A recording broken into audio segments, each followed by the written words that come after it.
The lion's last roar. The sun had just bled out behind the acacia trees, painting the savanna in shades of rust and shadow.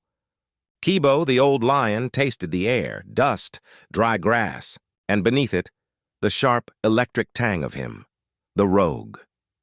For 3 nights, the stranger had haunted the edge of the pride's territory, not roaring, just watching, a hulking silhouette with a scar splitting his muzzle like a second jaw. Kibo's hind legs ached from an old wound, a slow poison in his muscle. He could no longer outrun a young challenger. He could only face him. A pebble skittered down the termite mound. Kibo flattened his ears. The wind shifted, and there he was. The rogue stepped out of the long grass, neck low, shoulders rolling with casual power. His mane was a tattered black wreath, and his eyes held no fear, only the flat, empty patience of a killer. The pride's cubs mewled from the thicket. Kibo's mate, Asha, bared her teeth but did not flee. This was his fight. "Walk away!" Kibo rumbled, the sound a dying landslide. The rogue answered with silence, then a snarl, then a charge.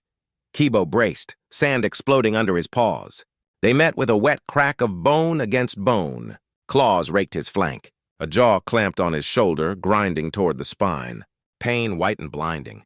He tasted his own blood, hot as the sun that had just vanished. The rogue was stronger. Kibo's back legs buckled. He saw the sky, the first faint stars, and in the rogue's widening eye his own reflection, old, broken, finished. But Kibo had not survived 10 droughts by giving up. He let his weight fall, dragging the rogue down. He hooked a paw under the scarred jaw and pushed, lifting his own head at the last possible second. The rogue bit down on nothing but stone and a mouthful of mane. For 1 heartbeat, he was off balance. Kibo lunged, not at the throat, but at the eye. The rogue screamed a terrible wet sound.